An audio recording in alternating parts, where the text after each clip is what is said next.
Children of the Street, and Inspector Darko Dawson Mystery Quay Cordy. The call had come in on a Sunday morning in June. For this one, Detective Sergeant Chickada had said, "I think they will need us," on his Honda motorbike. Detective Inspector Darko Dawson sped by industrial buildings along Ring Road West. The dead body was near the Coral Lagoon. Dawson made it there in 15 minutes, even if his eyes had been shut. The pervasive, foul smell of the lagoon would have announced to him that he had arrived. He turned onto a bossy OK Road, which formed two bridges. The first of them over the refuse-choked Odo River, which flowed into the lagoon. Agbogblashi Market on Dawson's left and Kakamba Market on his right teemed with Sunday shoppers and hawkers trying to sell everything from bananas to sea crabs. At the second bridge, over a much smaller channel of tarry, polluted water, there were umbrella-shaded market vendors, pedestrians, trucks, and cars mixed together in organized chaos. Dawson parked and locked his bike sprawling onto the river banks. A crowd of onlookers overflowed both ends of the bridge. Standing at over 6 feet, Dawson could see above most people's heads. Detective Sergeant Chickada and a uniformed man Dawson didn't know were about 100 meters up on the south bank of the channel, framed apocalyptically against dense black smoke billowing from somewhere upstream. Deputy Superintendent Bright and 3 members of his crime scene team, all in masks, gloves, and galoshes, were moving about knee-deep in the foul mire. Dawson skirted the mass of the crowd and made his way onto the bank. It was carpeted with litter, much of it plastic bottles discarded without a second's thought after the contained water had been drunk. The rest of the junk included boxes, tin cans, abandoned clothing, trash bags, pieces of machinery, old tires, coconut husks, and unidentifiable bits of metal and plastic detritus. There was also the kind of human waste Dawson definitely did not want his shoes to touch, some of it exposed, some of it in flying toilets, tossed black plastic bags with excrement inside. The impossibly good-looking Detective Sergeant Chickada, Dawson's junior in rank in the Criminal Investigations Department CID Homicide Division, looked up as Dawson approached. "Morning, Dawson." "Morning, Chickada." "Body of a dead male spotted in there this morning." "How did we get notified?" Chickada introduced the bulky, flinty-eyed man next to him. "This is Inspector Ajikam. He was the Coral Boo station officer this morning." Ajikam was Detective Inspector Dawson's rank equivalent, but as a general inspector, he wore the standard heavy, sweltering dark blue uniform of the Ghana Police Service GPS, in contrast to Sid's plainclothesman. "Morning, Inspector." Dawson shook hands, finishing with the customary mutual finger snap. "I was starting my shift when a small boy came into the station." Ajikam took up. "That's him there with Constable Jayamfi." He pointed his chin farther along the bank where a police constable stood over a boy of about 8 sitting on the ground with his head down, and his arms folded tightly across his skinny body. "Many people saw the body," Ajikam continued, "but because they fear the police, they just kept quiet.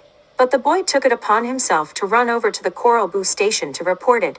He's a brave young man," Dawson said, looking over at the boy with approval. "And then Constable Jayamfi took the report in the station and brought it to me," Ajikam said. "Then the 2 of us returned with the boy. When I saw the body there, I decided to call the crime scene unit." "Very good," Dawson said. "Thank you." Dawson knew Police Constable Jayamfi from a previous case a year ago. He waved at the constable, who smiled and half-waved, half-saluted in return. "Mr. Bright says he's quite sure it's a homicide," Chickada said. "Then it probably is," Dawson said. Deputy Superintendent Bright, a trained serologist, was head of the CSU team. His hunches were seldom wrong. Dawson moved a little closer to the water, which was the color of tar and almost the same consistency. He winced at its relentless stench, but people living within smelling distance were used to it, or maybe just ignored it. Bright and his 2 crime scene guys squelched around looking for an unlikely clue.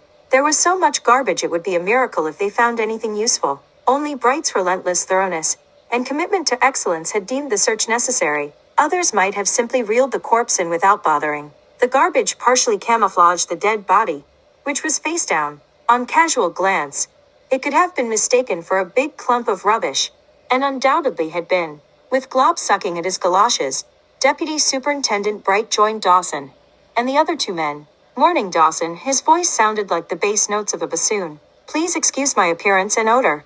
"Good morning, sir. I admire you for going in there." Bright looked down at his soiled outfit with a grimace. "These are the last of our hazardous materials garb, so fortunately or not, I won't be doing this again for a while." "Any findings, sir?" Dawson asked. "Besides the body? Nothing. Still suspect foul play, however. I know a dumped corpse when I see one. And this one is in terrible shape." "When are you bringing it in?" We're almost ready for that now. Can you wait a few minutes? I don't want the boy to see that. No problem, Dawson, thank you, sir. It's good to have you around. Dawson turned and trotted up the bank.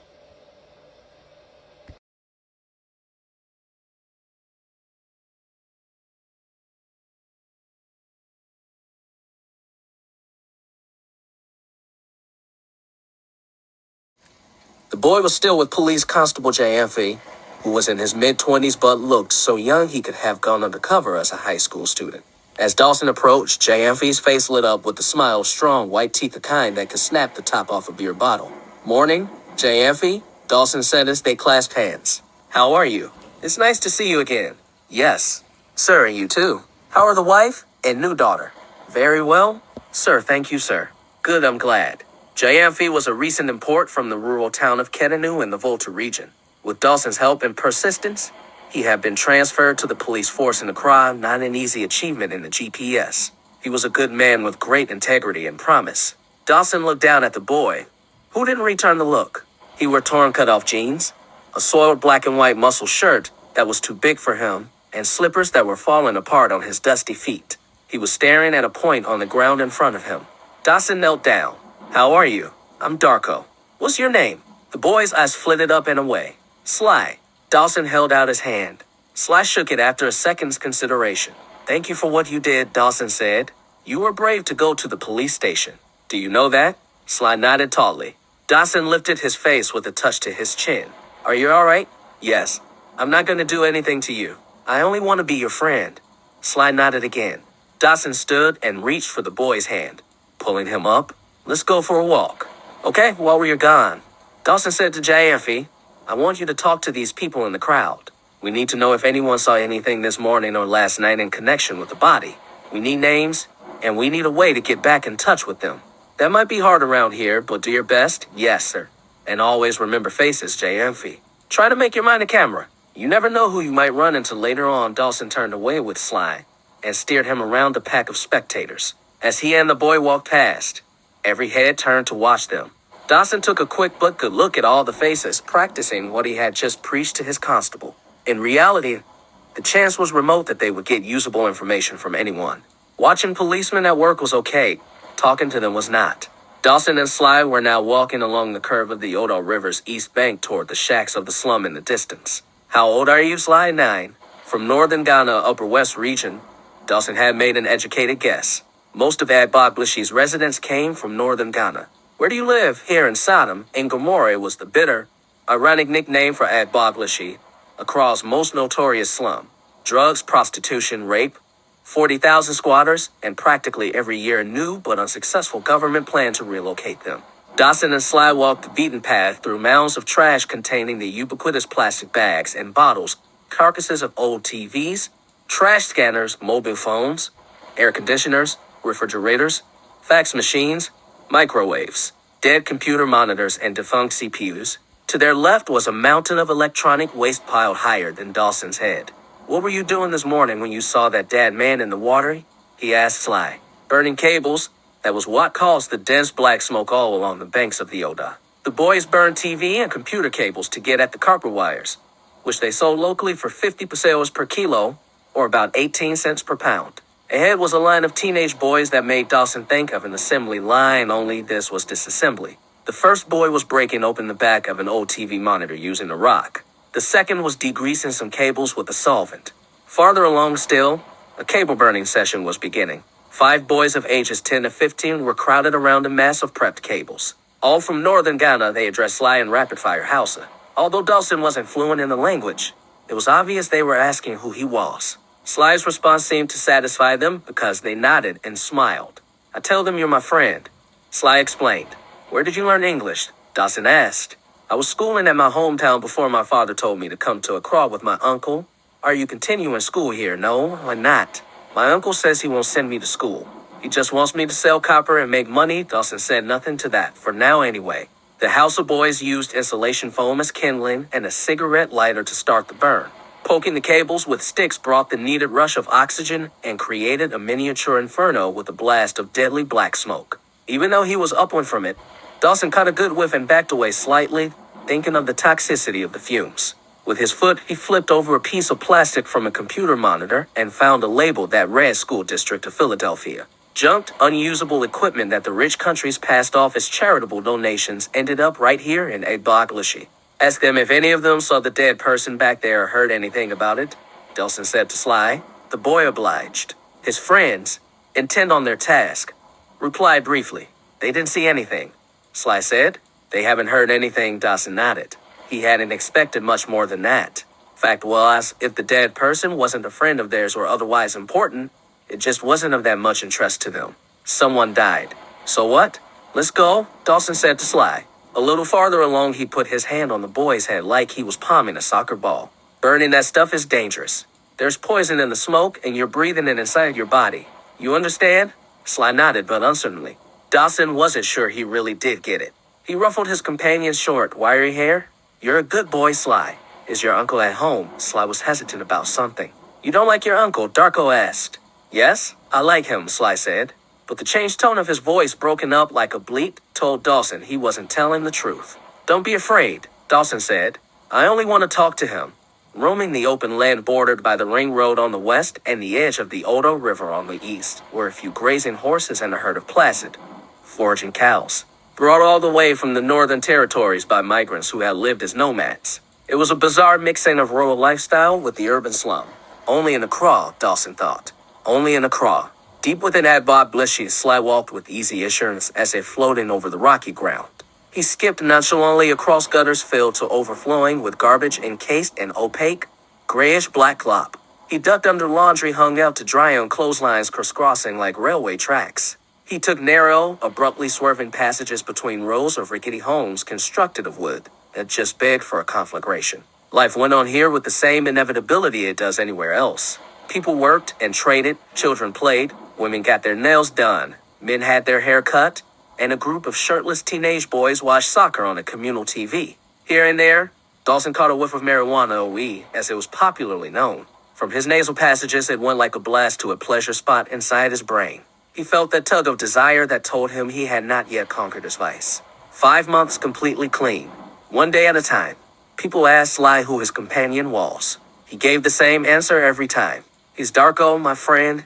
It was best that way. They didn't take to policemen.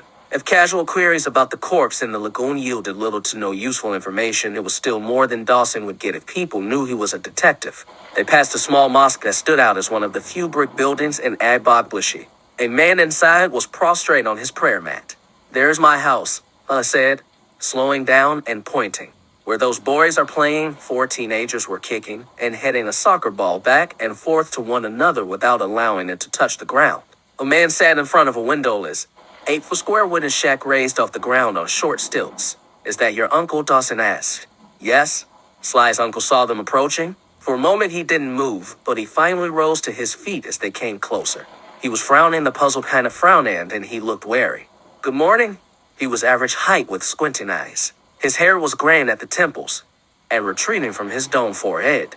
He had tribal marks on both cheeks. Good morning, sir. My name is Darko Dawson, yes, sir. I'm Gamel. His voice was like gravel.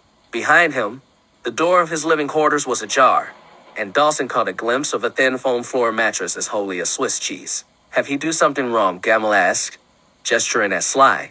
No, Dawson said. This morning he reported a dead body to the police, a dead body. Suddenly angry, Gamel began scolding Sly and Hausa. Without warning, he lunged at the boy, but Dawson blocked his move. Hold on, my friend, he said. Come with me and let's talk. Sly, wait here for us. Dawson and Gamel ducked into a tight space between his shack and the next. It reeked of urine. The 2 men stood barely 6 inches apart. What is your problem with Sly? Dawson asked. I tell him say if you talk to policemen you go bring plenty trouble for house. But the boy never listened. He did the right thing, Dawson said. Gamel grew wary as realization dawned. You are a policeman, yes. The whites of Gamel's eyes flashed like those of a Cheyenne horse. He took a confined step back. Relaxed, Dawson said. I'm not accusing you of anything. Gamel breathed again. Does Sly go to school? Dawson asked. Gamel hesitated.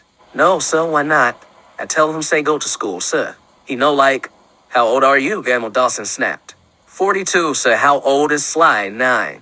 Who do you think should be making sure he gets to school? Gamel looked away without answering. Is he even registered to attend school? Dawson demanded. No, sir, Gemmell said heavily. Okay, listen to me, Dawson said. Sly should be in school. My wife is a teacher. Maybe we can help Sly register in a public school. We'll come back and see you in a few days. Gemmell nodded. Yes, sir. Thank you. One other thing, Dawson added. Moving in close, he put his hand on the other man's oily neck and brought his thumb around to rest on the larynx. If you beat the boy, I will hear about it and you'll be sorry you did it. You understand? Gemmell nodded stiffly. Yes? So Dawson kept his hand on Gemmell's neck for a moment longer before releasing him. Good. Dawson hurried back across the littered wasteland to the crime scene. Bryant and his men were rolling the body onto a board rigged with a long rope at one edge. They returned to the bank and grabbed hold of the rope tug-of-war style. With Bright chanting 1, 2, 3, pull, they brought the body out of the muck and onto the bank. For a moment, Dawson and the others stood staring at the corpse. It was hideously inflated with gases of putrefaction and coated with a patina of glistening lagoon slime.